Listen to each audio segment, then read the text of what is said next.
I was standing outside a private room at the Fig Tree on South Boulevard, holding a bottle of wine I couldn't afford, when I heard my husband's voice say 4 words through the door.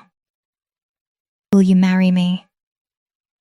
Welcome back to Frontline Retribution, the channel for quiet people who get pushed 1 inch too far. And the moment the truth finally walks through the front door, if you've ever been the one who showed up when nobody was watching, this story is for you. Drop a comment and be sure to subscribe. He wasn't talking to me. I wasn't even supposed to be there yet. And the woman he was asking was the one who signed his paychecks. My name is Rachel Doyle. I'm 34 years old, and until that Friday night, I thought I had a good marriage. Not a perfect one. A good one.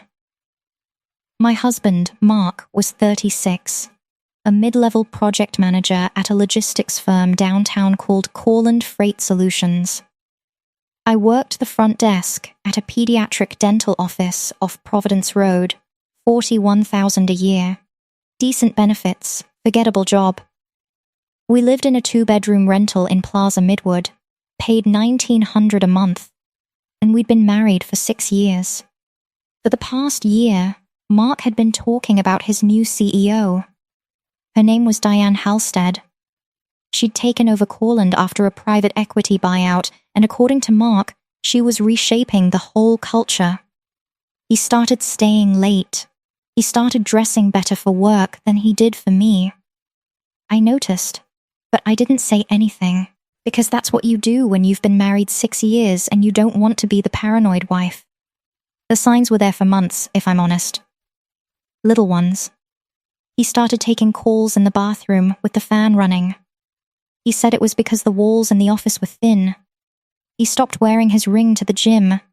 Said it was chafing under his palm on the barbell. He got a new cologne, something dark and expensive. And when I asked him about it, he laughed and said, "Can't a guy want to smell nice?" I let it go. Every time, I let it go. Here's something I never told him. Back in October, my mother in Statesville had a knee replacement, and her disability check didn't cover home care for the first 3 weeks. I'd been quietly sending her $200 a month out of my own paycheck since the spring, money Mark didn't know about. Money I made stretch by skipping my hair appointments and eating peanut butter sandwiches for lunch instead of buying from the cafe near my office. I never told him. I didn't think it mattered enough to bring up. I still think about that. By December, Mark was traveling for work twice a month. Corland didn't have offices anywhere that required travel. I looked it up once, out of a feeling I couldn't name, and found nothing. No hotel confirmations in our shared email, no expense reports I could see, nothing solid enough to accuse him of anything. Just a feeling, sitting in my chest like a stone I couldn't swallow. That was the moment everything began to shift, even if I didn't understand it yet. In January, Diane Halstead came up in conversation constantly. Diane thinks I should take point on the Atlanta account. Diane wants me at the leadership retreat. Diane says I have more range than anyone else on the floor. I met her once at a Corland holiday party the December before, a tall woman in her mid-40s with a Cartier watch and a laugh that filled a room before she even said anything funny. She'd shaken my hand and said, "So you're the wife," in a tone I couldn't place at the time.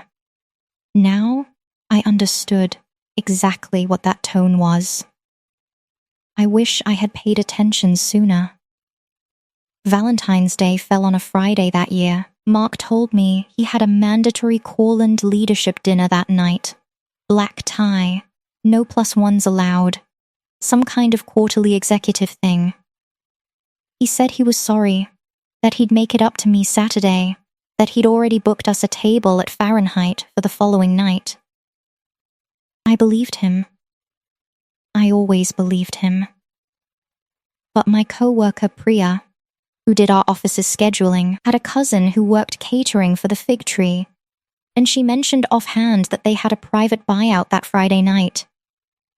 A proposal, apparently. The staff had been told to prep champagne for a surprise engagement in the back room. Priya laughed about it, said how romantic.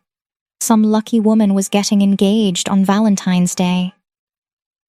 I don't know what made me put it together. Maybe it was the stone in my chest that had been sitting there since December.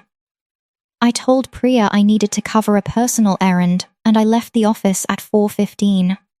I bought a $14 bottle of red wine at the Harris Teeter on Central Avenue, because some small, stupid, hopeful part of me still thought maybe I'd walk in and find my husband at a normal restaurant, having a normal work dinner, and I'd surprise him with wine because I loved him, and it was Valentine's Day, and I wanted, more than anything, to be wrong. I was not wrong. I stood outside the private room at the Fig Tree at 7:58 that night. The door was cracked 2 inches, propped by a folded napkin, the way restaurants do when they're trying to let air through a stuffy back room. I heard Mark's voice first. Nervous, rehearsed, Diane. I've thought about this for months.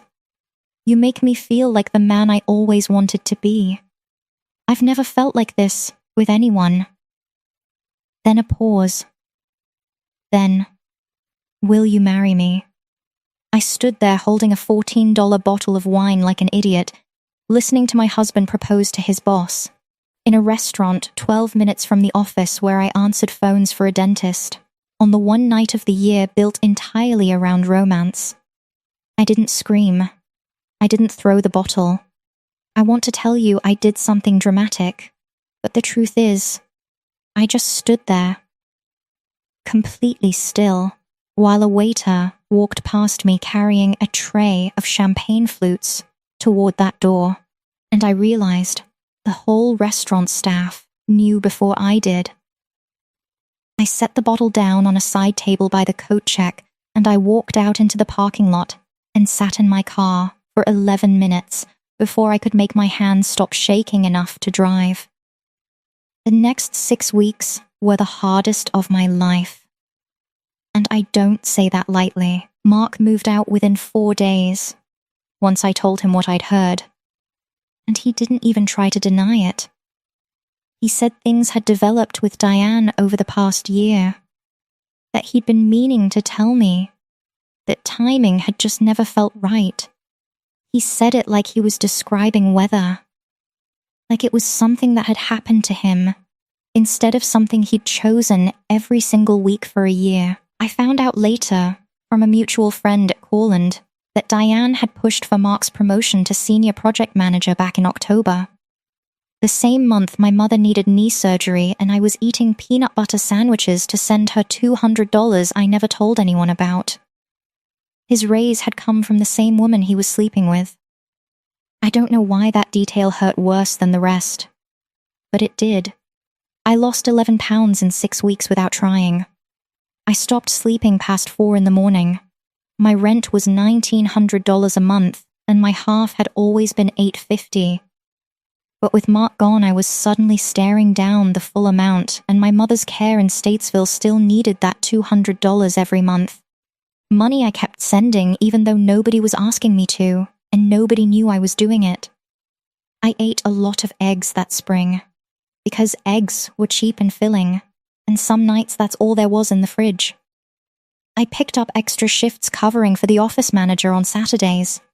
I stopped answering calls from friends who wanted to talk about it, because I didn't have the energy to perform grief out loud one more time. I just wanted to get through each day, standing upright. Nobody called to check on me the week of my birthday in March. Not even my sister, who was dealing with her own divorce that year and didn't have room left over for mine. I sat in my apartment with a grocery store cupcake and half a bottle of the same $14 wine I never got to give my husband, and I cried in a way I hadn't let myself cry yet. Quiet and exhausted. The kind of crying that isn't about one thing anymore. It's about all of it at once. The turning point came from somewhere I never expected. Priya, The coworker who'd first mentioned the private dinner reservation came to me in April with something strange.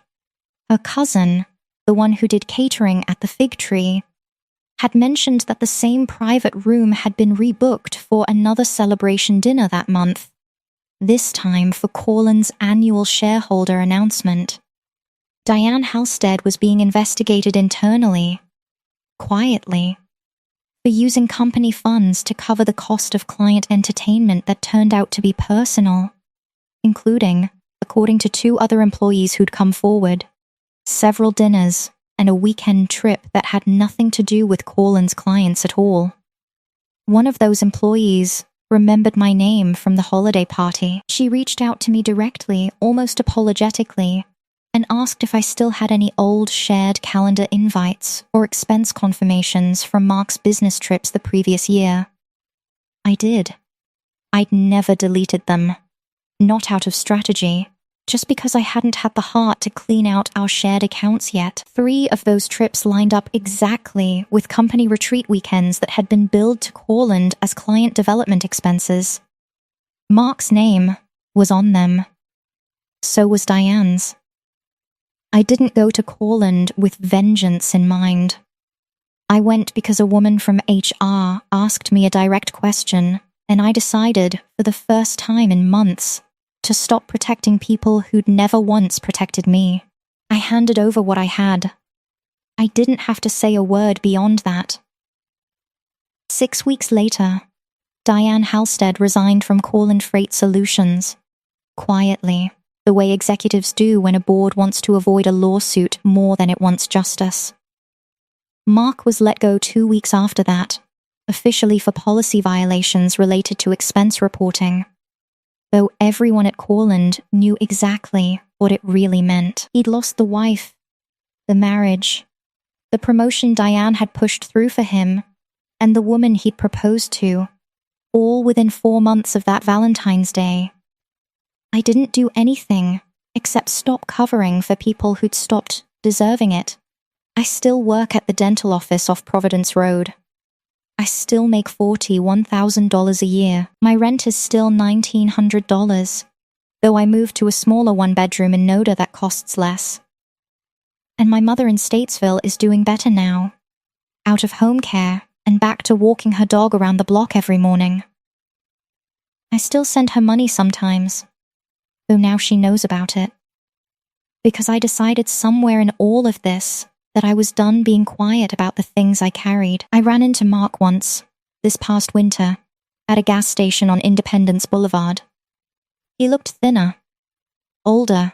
He asked how I was doing, in that careful voice people use when they already suspect the answer won't be kind to them. I told him I was doing fine, and I meant it. And I think that answer bothered him more than anything I could have screamed at him in a parking lot 11 months earlier. Here's what I keep coming back to. I spent a year explaining away a stone in my chest because I didn't want to be the paranoid wife. I spent months sending money to my mother in secret because I didn't think my own sacrifices were worth mentioning out loud.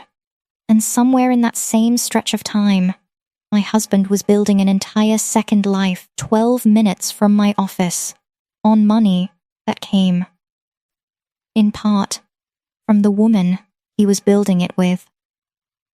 I didn't get revenge because I planned one. I got my life back because I finally stopped protecting people who were never protecting me, and because I decided the things I quietly carried deserved to be said out loud, even if it took a $14 bottle of wine and a cracked restaurant door to teach me that. If this story hit you somewhere real, you know what to do. Subscribe to Frontline Retribution, and don't forget to drop a comment below. I read every single one.